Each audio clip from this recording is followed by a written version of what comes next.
Hi everyone, it's me Spring, the fiber enthusiast. Welcome back to my fiber studio.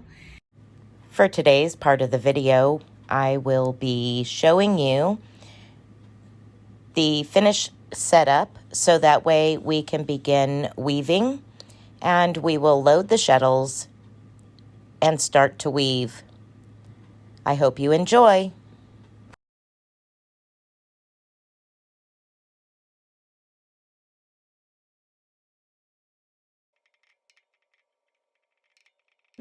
Okay, as you've seen, I went ahead and undid those first ones that I put on and put them individually as well. Now the next thing that we have to do is load our shuttles. We have two colors here and we're going to need two shuttles. One shuttle will have the pastel blue and one will have the beige. I will be back when I have loaded those shuttles and I'm ready to weave. And to load the shuttles, I just put a slip knot on one end and then I figure 8 back and forth so many times on this side, and then I'll flip over and do the other side. Then after a little bit on this side, I'll flip back over to this side and work on this side. That's all there is to loading the shuttles. I'm terribly sorry for any pounding you hear in the background. It's my light. We have our shuttles loaded and we are ready to start weaving.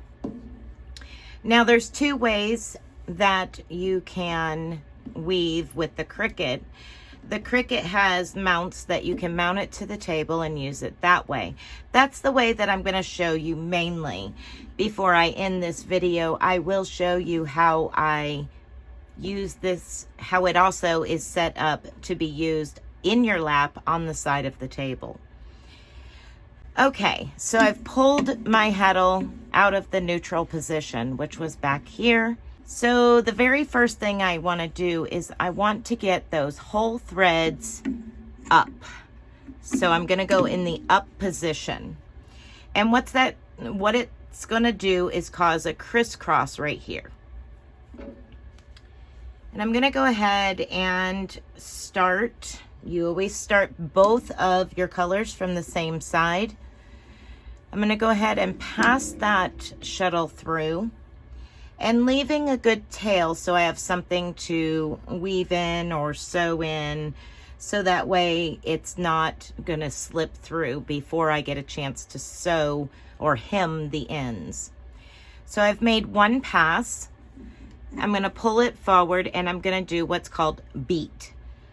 Beat it forward. Now the next step, I need to go in the down position. So I'm putting those that were up top now down. Now I'm going to pass that shuttle back through to the opposite side. And don't worry about all this. It's going to get sewn over when I hem the ends. Okay, and once again, I'm going to beat those together. Now I'm going to go to the up position and add my secondary color. Okay, again, I'm going to be leaving a tail on this side so that way I can sew it in later and beat that to me. And down position and pass the shuttle back through. And you're passing between your slot threads and your hole threads. We'll get a better look at that later. Okay.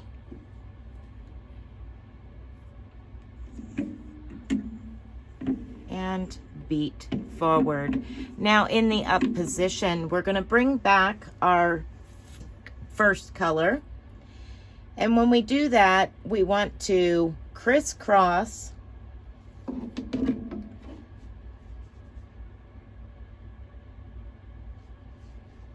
our shuttles, so that way we're locking our colors as we travel up the side. We're carrying our colors up one side. Again, I'm going to lay that at an angle so that way when I beat it forward, there's not a bunch of draw in. And I'm going to beat that forward. Now I'm going to go in the down position and pass that shuttle back through.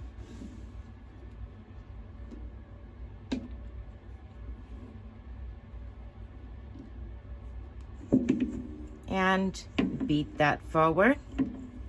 Now we're going to go in the up position and go back to our second color. Again, we alternate our shuttles so that way we're carrying our colors up the side.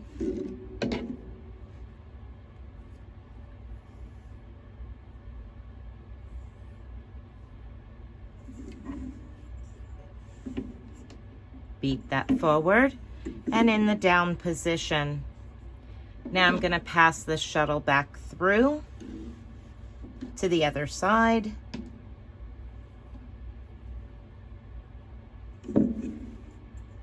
And beat that forward.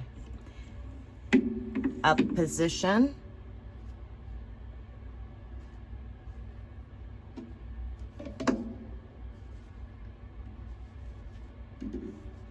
Pass the next color.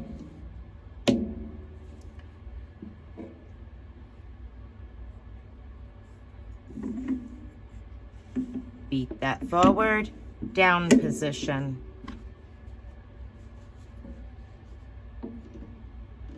Pass the shuttle.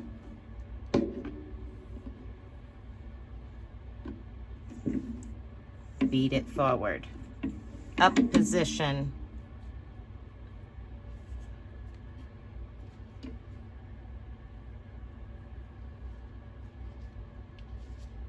Next color, pass it through.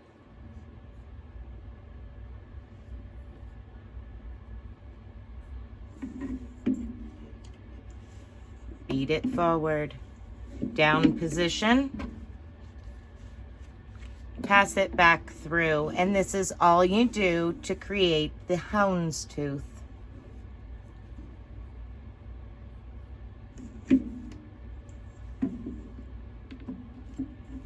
Up position. And now I'm going to switch angles on you, and that way you can see the threads shifting.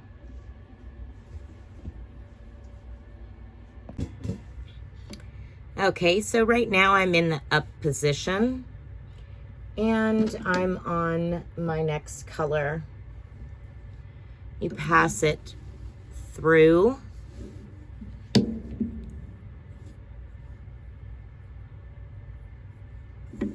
Beat it forward, and now down position. See, that's up and this is down. And now we're going to pass that back through.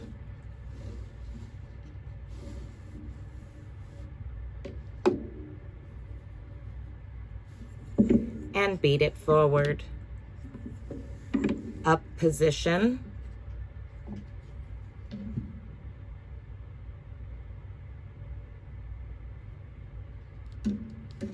Switching colors.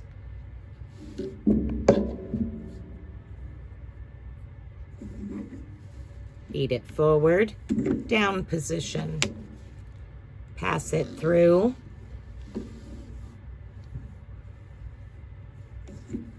Beat it forward, up position. So you can see how those threads change back and forth.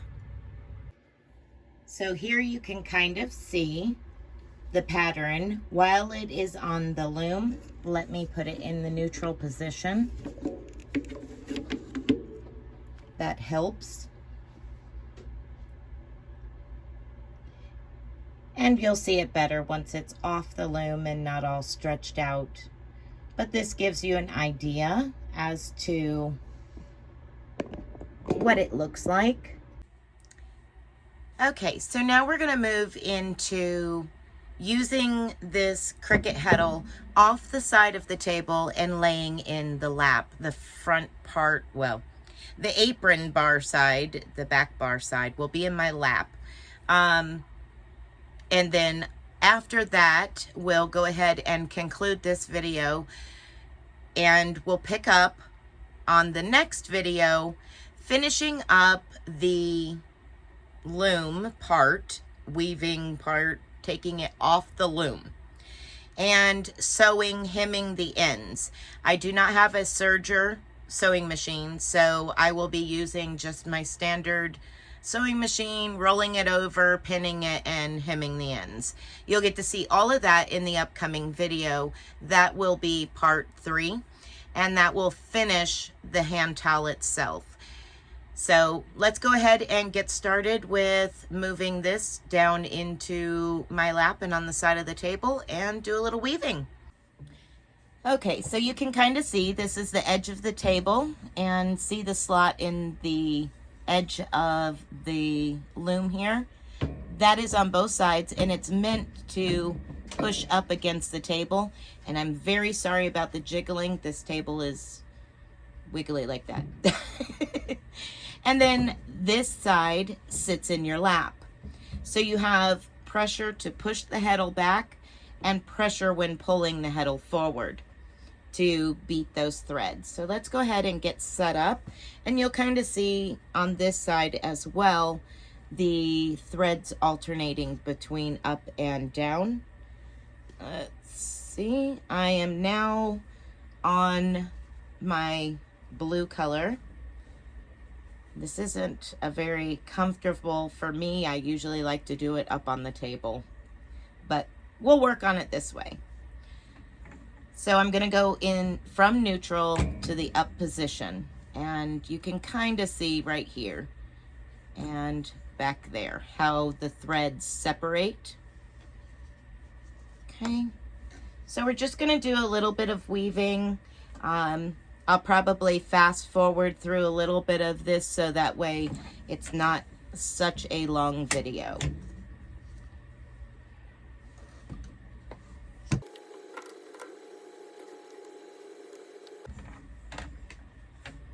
I usually hang on to the side when I beat it forward, when I'm that close to the back bar itself.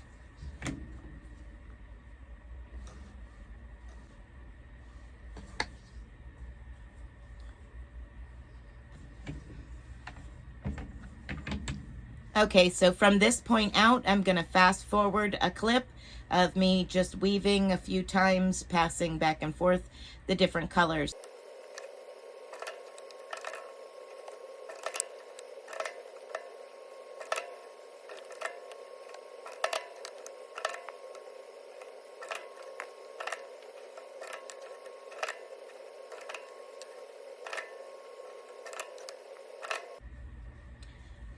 Okay, so once I have a good bit of fabric here, I want to advance it forward. So I'm just gonna loosen up the cog back here, which is really hard and awkward to do from this position. I'm gonna start with this one and loosen it up a couple notches so I have more room to play with.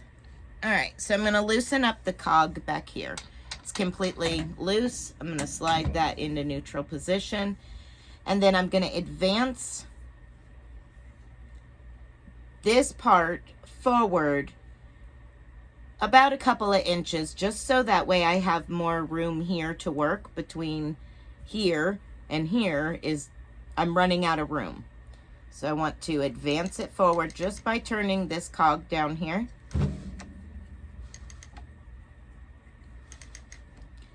And it's good and locked in this way so it won't roll back that way on me.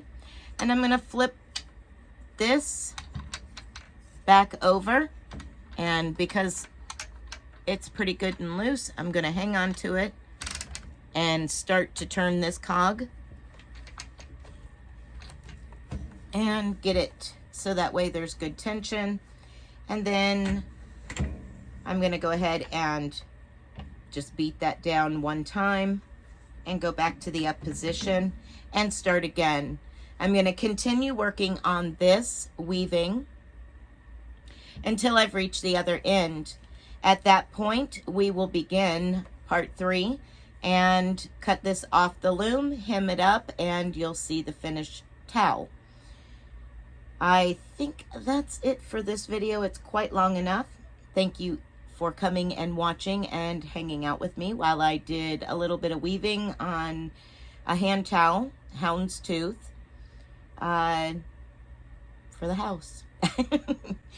If you found this interesting, please go ahead and comment down below. Let me know. Give me a thumbs up and hang out for the next video for part 3. Then we will finish that part up. So thank you everybody for coming and hanging out with me. I appreciate each and every one of you. Please come back and see how we finish up this hand towel. Until next time, everybody, be blessed and be a blessing. Bye for now.